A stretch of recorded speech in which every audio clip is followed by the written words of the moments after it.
Good evening, everyone, and welcome to Living Waters, falling deeper in love with God's Word. And I'm your host tonight, Lauren Cruz, and Stephanie is out this evening. She is teaching in a class, so we're excited that she has the opportunity to speak and to share. And tonight, my friend Andy Lee is joining me. Hi, Andy.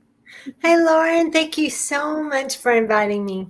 You are so welcome. And I'm going to just read your bio if that's okay. But Andy passionately teaches the Bible wherever she can, whether through her Faith Friday video series on Instagram or teaching on her YouTube channel or writing articles and blog posts. Andy unpacks scripture to help people find the abundant life Jesus promised through life in the Word. She's an author of 3 books. She's a former women's ministry leader, event speaker, and co-director of Beauty for Ashes women's retreats. She is involved with the ministry. This is a ministry that brings women together from across the United States. Andy has ministered with the Word for over 25 years. So welcome. Thank you. Those were long sentences. I need to work on that. Oh, sorry. From one English teacher to another, we need to do that. Yeah. And tonight, and I will apologize, my lighting is not that great this evening. I'm actually broadcasting from work tonight. I work in a high school, and it's a pretty far drive for me to go home and drive back. And I have some responsibilities at a football game tonight that I have to go to. So we're here. We're going to make the best of it. And we'll just continue on. It's okay. We're soldiering on. Andy has written 3 books. She's got A Mary Like Me is one of them, and that's probably one of my favorites. I've led that as a book study a couple of times at church. She's got a study on Ruth that I have looked at as well. And tonight we're going to talk a little bit about her book, Radiant Influence, and it's actually a Bible study on the book of Esther. So it's one of our favorites. Now, Andy, are you a Christian, or are you Messianic, or what is your background? I'm a Christian who loves the Jewish faith and thinks we cannot study the Word without it. Okay, you're in the right place. Together. They go together. Well, Tell me a little bit. How did you get involved in that? Like, if you have a Christian background, how did you get introduced to the Jewishness of Jesus? Right. So God is so good to put people in our lives who plant seeds and open our horizons. And he had given me 2 friends. One of them, she had gone to Israel. She loved going to Israel. And I thought, why do people want to keep on going back once they go? What? Anyway, but I had an opportunity to go with her to Israel. Okay. And that was like in 2008. So I went, my family said I could go. So I went with her in a small, very tiny group of us going to Israel. And so it was a really intimate time, and got to have Shabbat in Israel with our tour leaders. And it was Easter too. So we got to experience Easter at the tomb, the garden tomb. And it was I saw the olive trees where the Garden of Gethsemane, where he wept, and I wept. I mean, wow. Anyway, so that was my first experience, and it really was so powerful, and I knew I had to go back. So I did go back a few years later with my husband that time, and another just really powerful moment. But then I had a second friend who really lives Messianic. I don't know if she would consider herself Messianic, but they celebrate the holidays and do Shabbat every week, and really study a lot of the Jewish commentary. And so she's always, how rabbis ask questions? Mm-hmm. She doesn't tell me something. She'll ask me a question and send me on a rabbit trail to, go study. And so I really credit a lot of my my study and what I do to Maureen Hazlett, who's my Messianic friend. So very good. Very good. We have very similar. Andy and I have been friends now for, for about 5 years or so, probably a little bit more. But we laugh because I think we're symbiotic, So many things in common. So many, like she's got a daughter named Lauren, and my name's Lauren, and she's got a Jeff in her life, and I've got a Jeff in my life. We've got grandkids born at the same time, and guess what? Now we have another one. I too was in Israel in 2008, and I too went by myself without my family. Oh my gosh, it really is crazy. Getting a little creepy there. Yeah. So tonight we're going to talk a little bit about your book, Radiant Influence, and it's a study on Esther. Why Esther? What gets you interested in that book? So Esther, who doesn't like Esther? No, who doesn't like those famous words of Mordecai for such a time as this? Yes, going to be that you're in this place for such a time as this. But the focus I have on Esther here is purpose and identity, and like just there. She had so much favor, and so why did she have this favor? What was it about her and her identity that gave her the favor? Why did people like her so much? But also that purpose is not always easy. We really Hollywood her story and think of how wonderful and romantic it was. But gosh, y'all, the fact was she was taken away from her family. All these women were taken away from their family, and then they had to sleep with the king, and whoever he liked the best got put together. So there's so many bad things. That purpose is not always wonderful and butterflies and bubbles and great, that it can be hard. And so I use some stories like Corrie ten Boom and some other stories of real, I don't want to say real, but people in our history who have had some difficult stories, and how God has used them in miraculous ways, like He did Esther. So it's I think if you've ever attended any kind of women's ministry, anything at church, Esther's always mentioned. I mean, it just seems to be somebody that we always look to. We don't, women don't have as many as many heroes of the Bible to look at that men do. So I think she definitely ranks up there. Now, you mentioned that there's a little bit of a controversy in her story and something that you discovered. What is it? Dun, dun, dun. This is what gets me in trouble sometimes. And I could go on anyway. So this one got me in trouble for a little bit. But so when I started studying, the word, I don't just study Christian commentaries. When I look back at the Christian commentaries that I've studied, they've always been old white men. And I don't mean that bad, but that's true. And we read our Bibles with different filters, right? So now I am expanding my commentary and my studies. And I should have brought it with me. It's downstairs.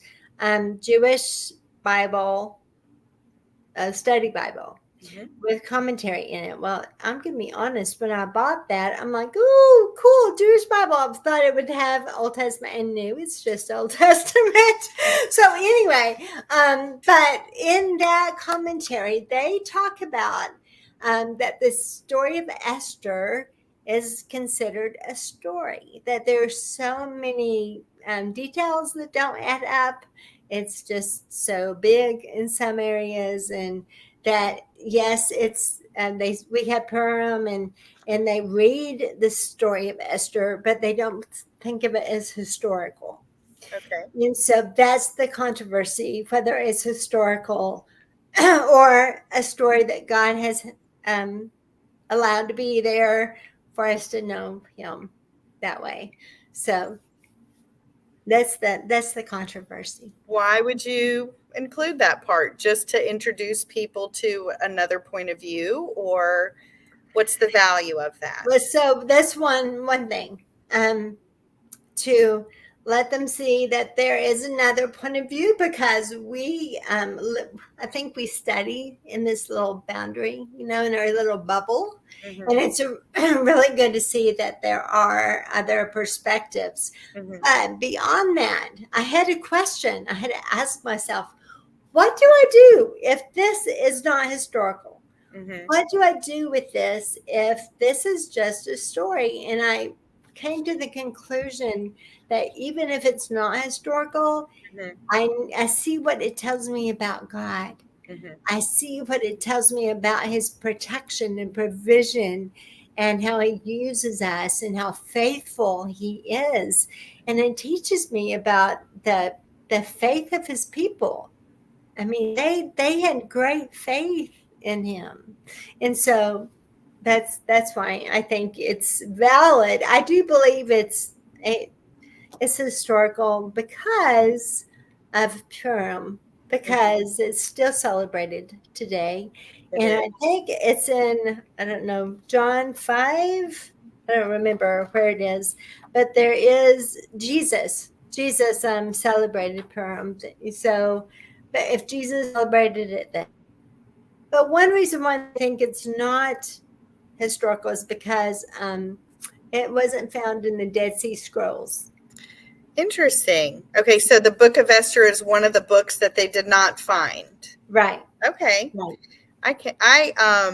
I have also done a little bit of study on it because I've written an article that is going to be published in Messianic Magazine, which is it's the magazine that the Southern Baptist Convention uses for their missions. And I did it. It's as a Bible study, and I had mentioned a few things about it, the Hebrew perspective of it, and I had to defend my position a little bit. I had to clarify things. They had definite questions about it. One of the things that everybody always says, the first thing is that the name of God is not in the Book of Esther. And what I discovered through my research is that it's actually in there 4 times. It's written as an acrostic poem in Hebrew.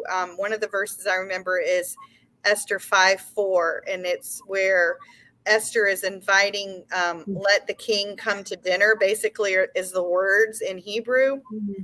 And if you take the first letter of each of those words, it spells Yahweh.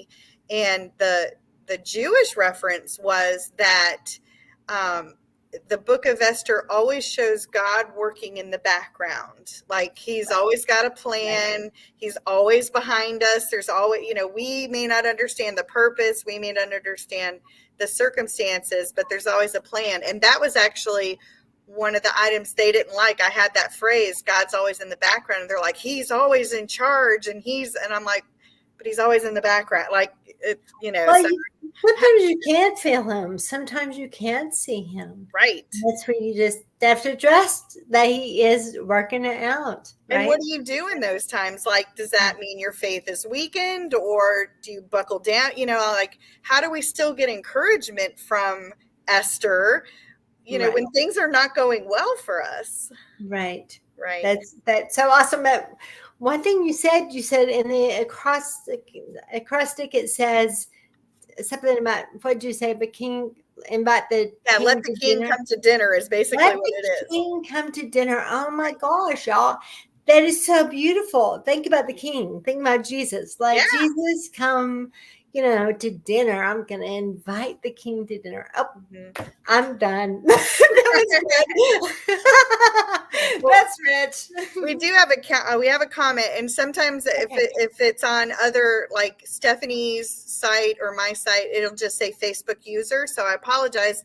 I don't have your name attached to it, but they said hidden name. It's hidden, and the name is hidden, and that's the point. That was the point. If you read through some of the Jewish commentaries, God is in the background, hidden, but we see how he displays himself through, such a time as this, and through Esther, doing these various things. The other thing too was that she waited like 30 days. There was like 30 days between, if you go through and you add up some of the timing, and 30 is a number that represents in the Bible God's perfect timing. So she had 30 days before she could, invite and have everything worked out for her.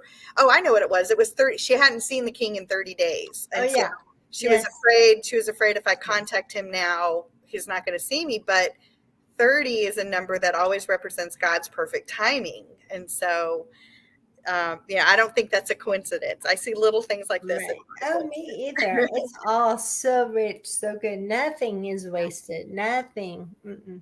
Right. Good stuff. We've also got another person that's saying how there's fragments of Maccabee 1 and 2. And, even the Maccabees 1 and 2, that's not in the canonized version of the Bible, but it is such good information for historical stuff. And so anytime, you can read that or read the rabbis' commentaries, the Talmud, any of that, we always get some rich little details that we just don't pick up on. So what is your favorite part of Esther? Oh, okay, I'm so excited about sharing this. So my favorite part, I have to show you first. Not that, anyway. So on my book, you see the book, see the cover, see the girl. Wait, there's the girl, and she's putting on a robe. Yeah. Okay. So that's the reason why the cover is like that. It's because as I studied this and wrote the Bible study, when we got to the part where Esther has to go to the king, she does something. I mean, she prays, she fasts, she gets ready, but she gets ready to see the king. And in Esther 5, it says, on the third day, Esther put on her royal robes and stood in the inner court of the palace in front of the king's hall. The king was sitting on his royal throne in the hall facing the entrance. And when he saw Queen Esther standing in the court, he was pleased with her and held out to her the gold scepter that was in his hand. So Esther approached and touched the tip of the scepter. I love the fact that she had to put on her royal robe. I think before that, Esther just thought she was just a normal girl, I don't think she really considered herself the queen or that she had any authority or power. And I see it very symbolic of the scripture talks about us being a royal priesthood. It talks about God putting a garment of praise on us, a garment of righteousness, and that we wear Christ. We have Christ on us. So when we go into that inner court, the inner place where God is, the inner court of the temple, the Holy of Holies, is where his presence was. And so when we go there in prayer, how important it is as the royal priesthood to put on a robe. And to go, and it's just that way, and it's a different perspective that so many of us go to prayer not feeling worthy, feeling like we're having to beg. But no, we put on our royal robe and we go to the throne of God in prayer and ask for favor, and we get it. So as you're saying that, I'm remembering too, because there's a contrast there, the beginning and the end of the story, because at the beginning, Vashti was asked to come out, and a lot of folks are saying how they wanted her naked, right, with nothing on, and kind of stripped of her dignity and stripped of her position as a queen, the authority she would have had even as queen. And here, it's a whole full circle. Esther is, she is owning her position. She's putting. She's wearing it proudly, and she's gained entrance. And I don't know, for some of our listeners, what's the importance of him extending the scepter? Do you know what had you looked any of that information up? I personally didn't look up that. Do you know? Well, you had to be invited in the king's presence. Right. And if you just walked in and he did not extend that scepter to you, I mean, yes, you would have been dismissed, and yes, you wouldn't have been able to talk to him. But in some cases, you could have been put to death. Like that scepter was very important. So Yes. yeah. What did you discover anything new other than the fact that we're not sure if it's historical or not? Did you anything? How did your research go? Like, what's the process you went through? The process of the research, it's been a few years. It's been a minute since I wrote it. For those of you that don't know, when you write a book, it takes you a year or two to write it, and then it takes you a year to pitch it to publishers. Then it takes a year to get published. So by the time your book hits the market, it could be 3 years old in your head. And it's 2 years old now. But I would say, so one thing about this study, I had written the study on Ruth, and Ruth was with a different publisher. Ruth is different because it has dictionaries in the back, which we haven't even talked about my love for the language and how when you study the original word and the definitions and the nuance, how it just brings it to life. But so when I wrote Esther, I was kind of trying to write it a little bit like Ruth, and God said, too long. It's too long. I need too many questions. And so I had to really seek him and pray. So this one's short. This one is only five lessons, 5 questions a day, and 5 days, I think, a week. It's 5, 5, 5. So God gave me the number 5, and which is just really cool. I'm just going to read. The Lord whispered 5, like 5 questions, 5 days, 5 weeks. And then I, of course, looked up the number 5, which is cool. And Kamesh means power, strength, alertness, Torah, grace, service, gospel, fruitfulness, going forth, fast movement, anointed prayers, and protection. The 5th Hebrew letter, hey, the value of 5, the pictograph means breath, air, spirit, feminine, and behold, to make known. 5 is indicative of being filled, prepared, and empowered to go forth on whatever mission Yahweh has given one to do. And I thought, okay, we're going to do 5, because that does, you read it and you're like, okay, God, you know what you're doing so much more than I do. So that was a big part of my, just how I got the order of the study. But also I was teaching at the time. And I was teaching 8th grade, and they were reading The Hiding Place with Corey ten Boom. And so that just, to me, I know it doesn't seem like that would be the story that go along with Esther, but there was so much of it that fit to me about just purpose and pain, and how God used them in such amazing ways. So I love her story. So I incorporate it, and authors do that. You incorporate your life, right? You incorporate what's going on in your life as you're writing your story. Sometimes it's our pain. Sometimes it's what we've been through that we place in that story. Mary, like me, has a lot of that for me, of my life and the death of my sister and my mom. And but Radiant is a lot of it was what I was teaching too at the time, and God was just connecting the two for me. That's good. I'm going to keep reading because you missed a good part. Okay. I was blown away. Read it again. I know I'm a word nerd, but each meaning made me jump up and down. So go ahead and talk a little bit about the words. We have time. Talk to me how you love incorporating word studies into your studies. Yes. And why is that important? So the reason, and let me go back and even tell you how I got involved in that. So I think it's Beth Moore's fault, partly. She turned this word nerd into a word nerd. I did one of her Bible studies. I think it was I don't know which one. It wasn't the first one. But anyway, one of her Bible studies, she had a word study, and you would see the ancient word and the definition. So that awakened me to that, because, we know there's a lot of translations, and I just thought, well, translators are smarter than I am, and they've been to school, and so I'm just going to take it for what it was, but never thought about how many translations and why, why there's so many.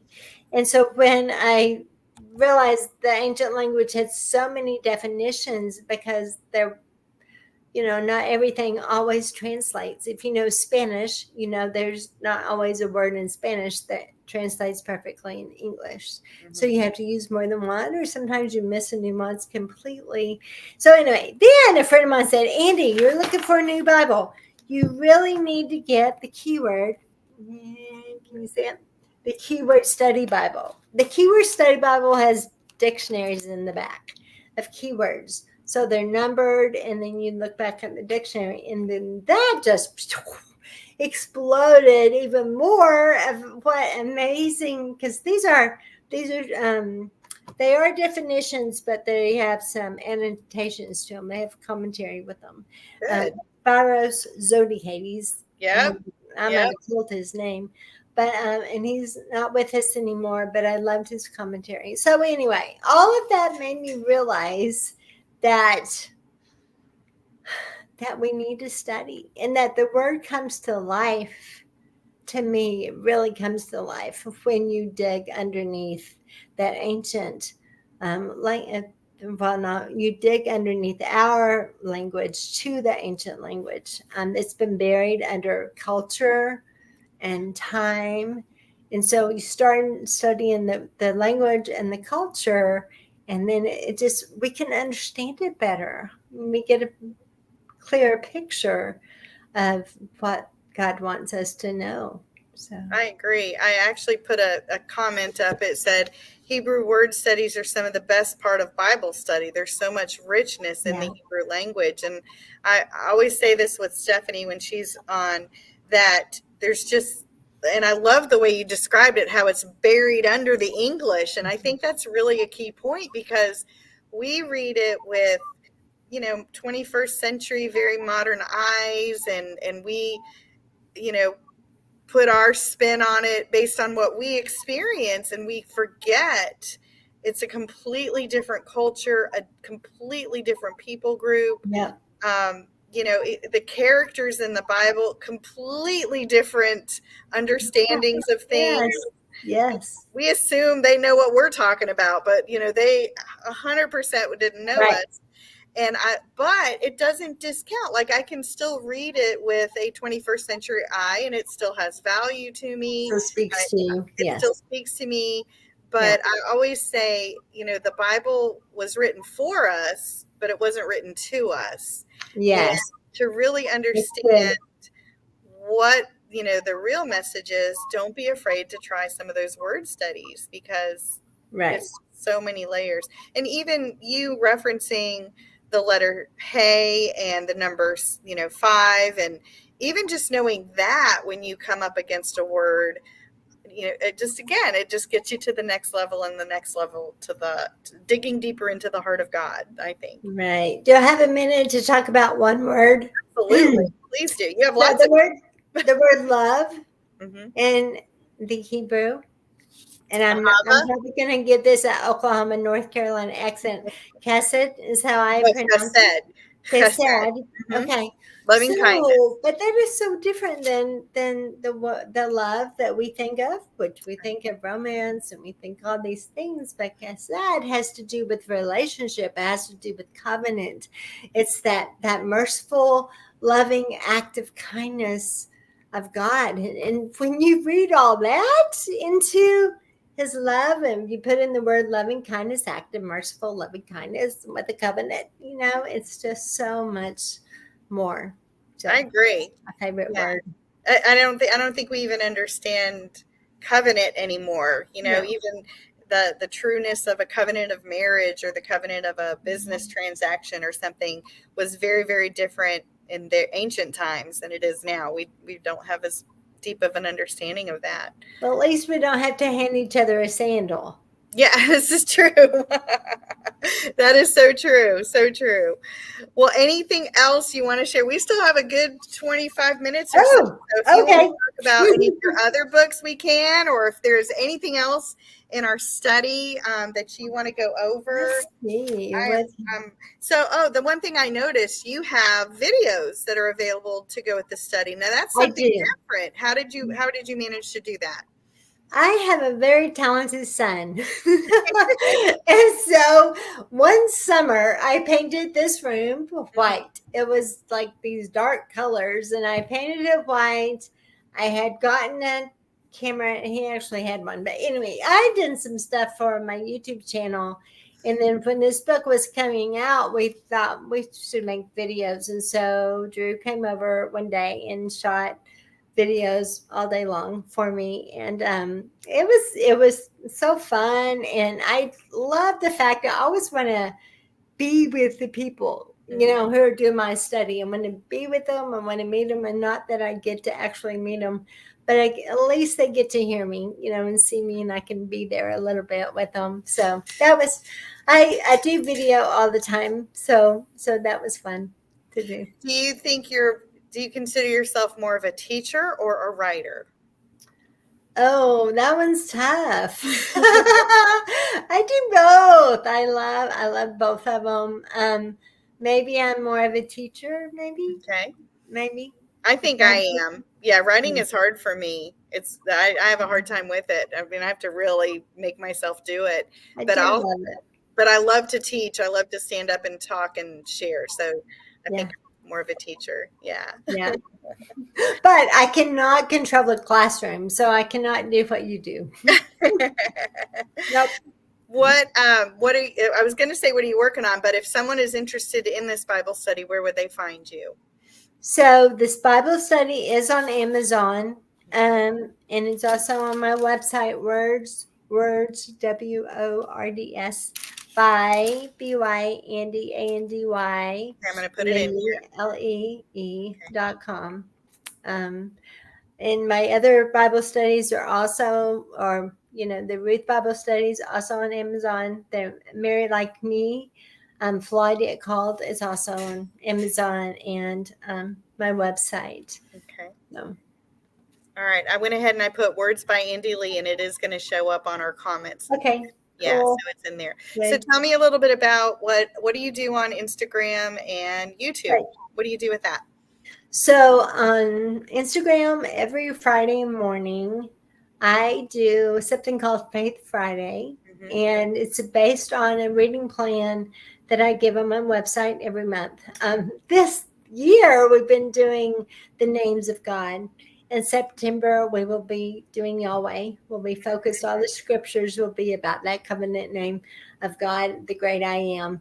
But this month in August, we've been doing scriptures on depending on God. I just couldn't get a new one up. So he gave me grace and I needed those scriptures. So anyway, so I give a reading plan that's 30 days, 31 days for the month. And then on Faith Friday at 9:00 Eastern on Instagram, we go over some of those scriptures, and I teach whatever God's got on my heart. It's about 20 minutes long. Mm-hmm.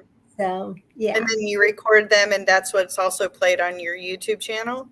So I reteach it for YouTube, because I can't save it. It goes on Instagram, but I can't download it like you can for Facebook. Okay. And I want a better quality anyway. So then usually I'll teach it again for my YouTube channel on my camera, and then edit and put it on. So there is a new one up from last week. That's about transitions. Like if you're in the middle of transitions and changes in your life, 3 things to do when God says, wait, when you're in the middle of the transition and the change. So, and that's Andy Lee Bible on YouTube. Is it? Okay. I'm going to type that in. Andy Lee Bible. Just search that on YouTube. I'm going to say on YouTube. And Instagram is Words by Andy Lee. Okay.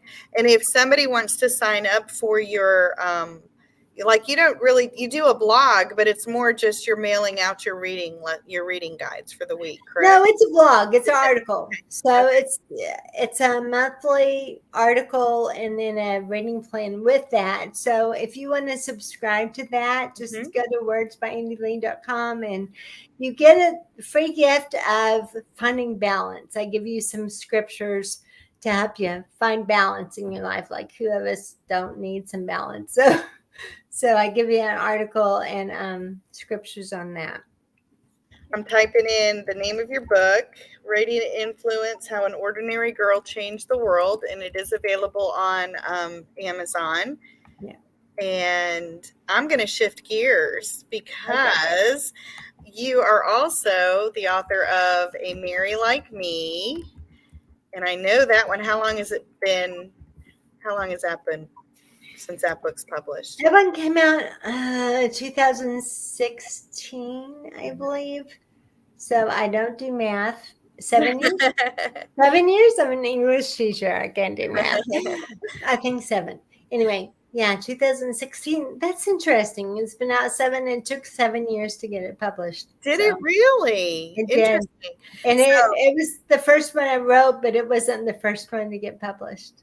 So was the Ruth one your first one? Yeah. Nice. So, when you're an author, God gives you something and you write it, and sometimes you have to put it in your back pocket and have a new idea and pitch to publishers with that new idea. And the Ruth study came out in November of 2015, and the Mary came out in March of 2016. So they were really close together.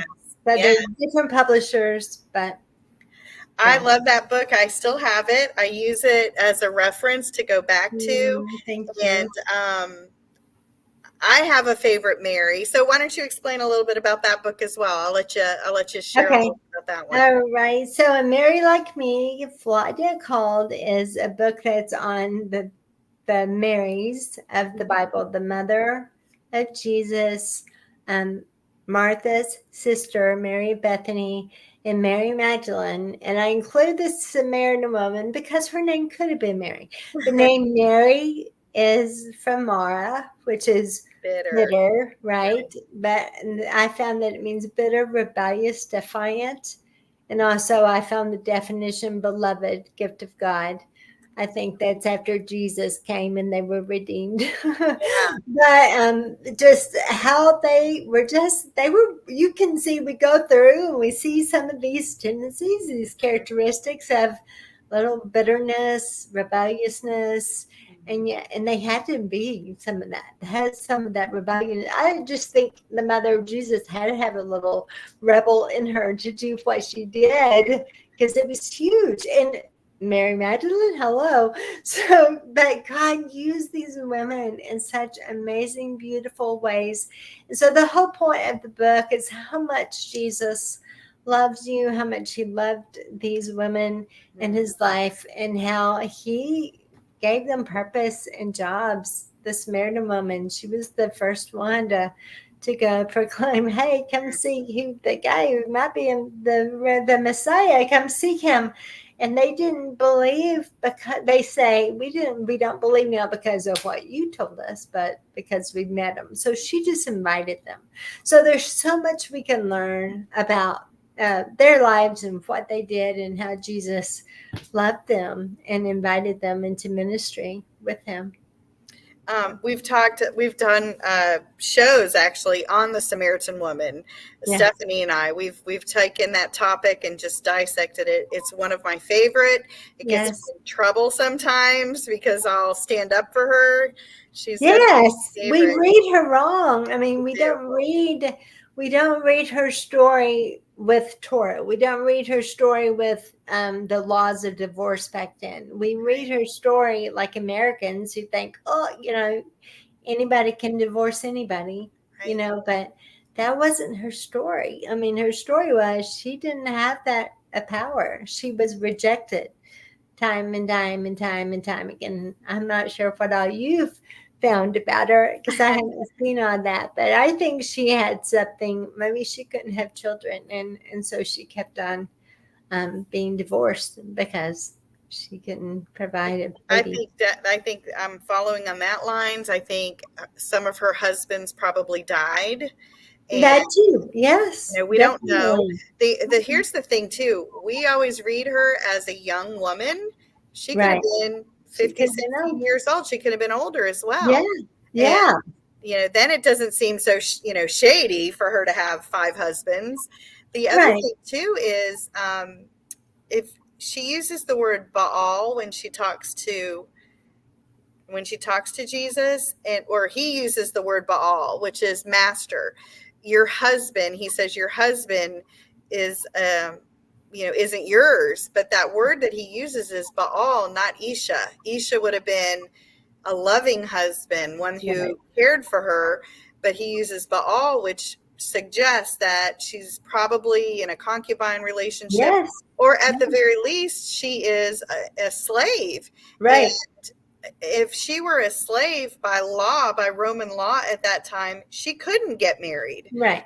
So whether she went back, the one she was with then could have been a previous husband that she couldn't marry. They could marry according to Deuteronomy 24. Right. And nobody reads that. We're like, yeah, girl, I mean, this is just not there. It drives me crazy when I hear a pastor preach about, I'm just like, maybe I should leave because I can't do this. We're attending a good church now, but the church we went to previous, we left because they had a guest speaker and he spoke on the Samaritan woman. He was so insulting. My husband literally put his hand on my knee in the middle of service, because he knew I probably would have stood up and shouted heretic, because it was so bad. It hurts me for her. I'm like, yeah. And Mary Magdalene, I mean, her story too, I think has been it's been definitely taken out of up. Yeah.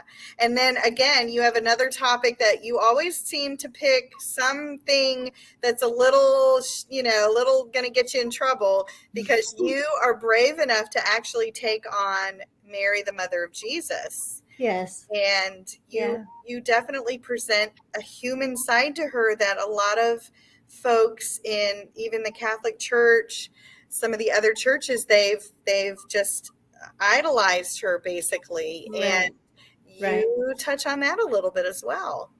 I do, and I've taken some heat, a little bit of heat for that. I have I think one review that's like a 1, because the person was so mad at me, and I thought, why didn't you even read the book? I mean, like, if you read what it said it was about, why did you pick it out? But I'm a person, I'm a people pleaser, so that's hard. But at the same time, I hear the Lord saying they are human. Mm-hmm.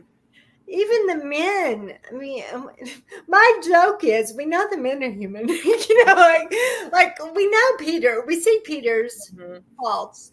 We see Paul's, faults before even David had some problems. We see all the men's faults, but so many of the women in the Bible are really lifted up to this holy place that they were just people like us who needed a savior like we do. Mm-hmm. And even his mother needed a savior. Mm-hmm.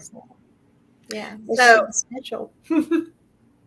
To what extent do you follow to what extent are you Hebrew inclined? Is it just in your study? Do you guys celebrate any of the festivals or holidays? Do you do anything to acknowledge any of the holidays? I wish we did. I've been to a Seder, and I've been to several Seders. I have not had one at my house. Mm-hmm. Maybe one day I'll be doing that. But no, it's more in my study, and maybe one day God will open up more to that. But I don't live by myself. So, I have to bring the whole family involved. So. And one of these days, maybe. Right. I've shared, I'm very public that my husband and I still attend a church. I definitely get involved with different Messianic congregations here in town, and I have attended Seders and holidays and things. And I have something to do for Rosh Hashanah coming up next month. So I'm really excited. I'm going to go to Orthodox Jewish family and enjoy Rosh Hashanah with them. But but my husband, I have a whole family too, and I have to be cognizant of his desires, and he definitely follows more along the Christian. Right. Has he been to Israel? He has not. I went in 2008 with a friend of mine who I very much admire her and consider her a mentor. She introduced me to Bible study precepts. She got me into precepts, and that was really that was my first Bible study. So I dove in deep with the first one. You did. But I learned so much, and I definitely value her as a mentor. But she takes groups at least once a year, if not twice. So I went with her as a friend, and there's probably a group of about 25, and that was definitely a tourist. All the sites. We even went into Petra. And we went, to Jordan, and we walked through the Sikh, and we got to see Petra. It was just very interesting. It's probably a good 2-week trip. So we did almost everything. And she was really good. She's been there so many times that if we had any kind of downtime, she was very comfortable exploring and going off. So, if she had given us a quiet evening at the hotel, the rest of the group might stay at the hotel, but she and I left, and we went into town, and we did some other things that the rest of the group didn't get to see. So that was a fun thing. Then I went again in 2010 when I was working on my MDiv, and I had a professor that was my professor of archaeology, and they worked at a dig site in Israel, Gezer, which is what are you going to ask me where it is now? I don't know where it is. It's in Gezer. Gezer was actually a gift from Pharaoh to Solomon. When Solomon married his daughter, he gave them the land that included Gezer. And it's a Canaanite. It was originally Canaanite property, and so we were digging the city and the gate, and they had uncovered the gate, and they were their dig was mostly right in front of the gate. So if, in ancient times, the gate was the main entrance, and all the judges and all the commerce happened right there. So everything we were digging was all that. So we had a ton of pottery shards. We had professors from Hebrew University that were there with us, and they would give us everything we dug up. We had to wash, and then the professors would come in and give us this long, teaching on how to identify pottery and how to read the levels of what was buried. And so I spent probably a good 3 weeks there. And then on weekends, they would bring us and just drop us off. Like at Jerusalem, they brought us to the Damascus gate and said, "Don't miss the bus. We'll be back at 5 p.m. tonight. Don't get lost." And so that was an incredible. Jeff didn't go on that trip either, and that was just an incredible opportunity. We also, because we were with all the professors, they would bring us into areas of Jerusalem that weren't part of the tourist views. And so one of the things we did was at the pool of Shiloh, we went into we went under the streets into the sewer system. Wow. We walked the sewer system because that was the original roads.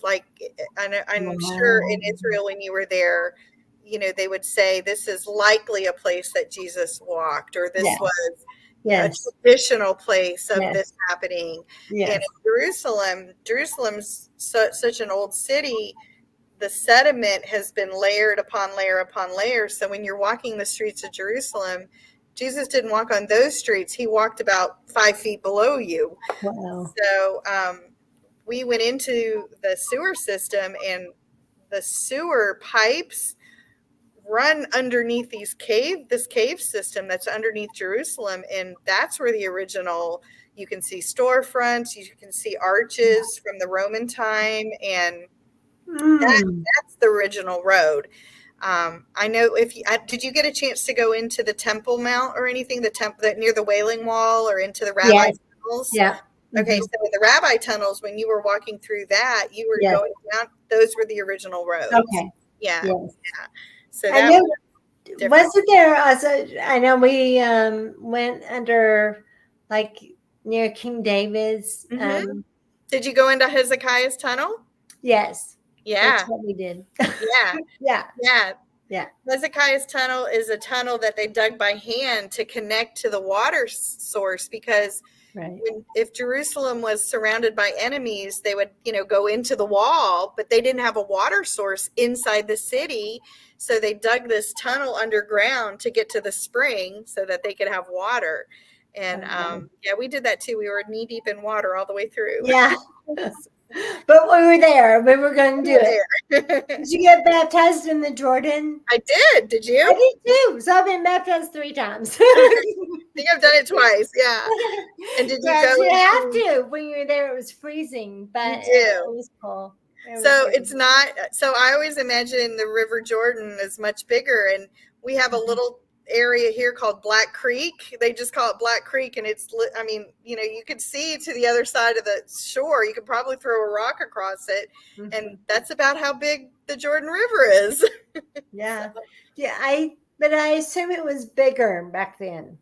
It could be. Yeah, very well. I feel like it was probably larger back then. It's just changed, but yeah. That would make sense.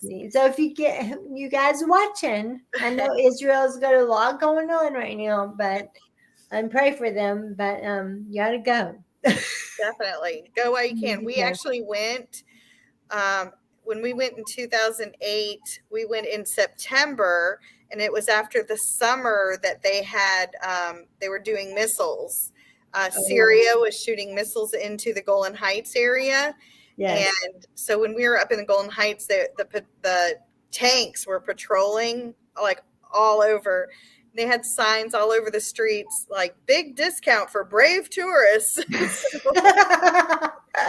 Well, one thing I did like about Israel is I felt like they were always prepared. Yeah. Like, they are always on alert, and we're not, but they're always on alert. So I never felt afraid when I was there. Yeah. So. I the same. As close as we were to Syria, they even said that because northern Israel is such a big farming community, the tractors have bulletproof shields. Wow. So that when they plow the field, the snipers in the mountains can't shoot them. Yeah. So, I mean, it's sad that they have to be that way, but they are prepared. Yeah. So, yeah. We went from one end to the other. We were, because Petra in Jordan, you enter through Eilat, which is way down in the south. And what areas were you able to go into? No, it's been a while, and you were so. Did you go to the Dead Sea? We did. Yeah. We did float in the Dead Sea. We did too. The mud, put the mud all over us. We did that. We went to, I can't even think of all the big mountain with the cables. What is that called? Where they had I don't know enough I'll get me in trouble. We went to Carmel where Elijah called down. Okay.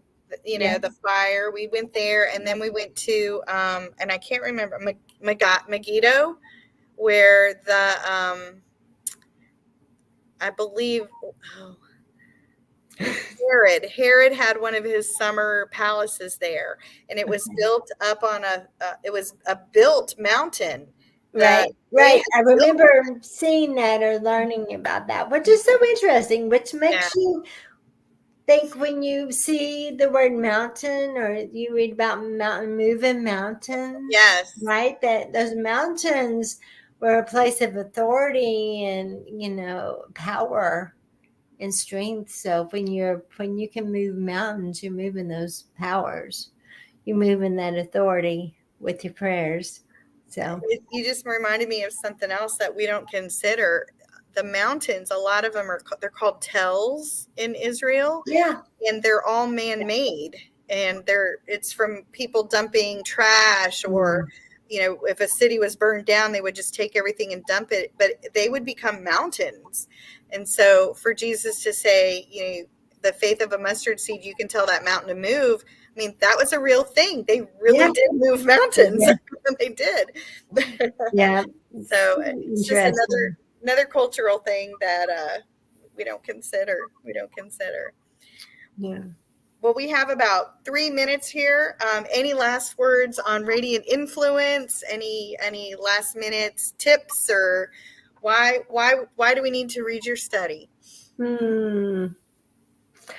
It's always my desire to bring the Bible to life, but also to help you know how present God is in your life, and that He has a purpose for you, really many purposes, not just one, and that He has called you to this place for such a time as this. Yes. I'll read, because we have a little time. I'm going to read my very last. I've got a poem if I have time. Maybe it's a good way to end. Okay. If I can find it. Oh no, didn't have it. Well, maybe I won't. In the back, is it the back of the book? Back. It's that poem. Here it is. Here we go. You ready? Yep. This is called Whose You Are. I must tell you to put on your royal robe. I must remind you of whose you are, not who you are or who you think you should be or who you want to be, but whose you are. You are a child of God, the God creator of the universe, the one who loves you so much, He sacrificed His Son for you. You were chosen by Him to be in His family. He chose you before you chose Him. You belong to the firstborn. That means you are of those who will receive the inheritance of the Father, the heavenly kingdom that cannot be shaken. You belong to the King of Kings, the Lord of Lords, who is good and kind, faithful, even when we are faithless. He is holy. He has a merciful, loving kindness. He is holy Kasad. He is holy. He gives us peace, not as the world gives. He expects nothing in return, but we can't receive that peace if we don't trust the goodness of whose we are. Trust Him and experience the victory. Fight, mighty warrior, fight. Be a woman of radiant influence and help save your world. That's great. That's the perfect way to end. So thank you guys. Shabbat Shalom. Have a great evening. Thank you. We are richly blessed to bring you what we believe is the fullest, most diverse, yet up-to-date progressive teachings, discussion, and prayer programming you can find anywhere on this planet. Be sure to take the tour of the MessianicLambRadio.com website. I'm Susan Hugie, thanking you for joining us on the Messianic Lamb Video Network.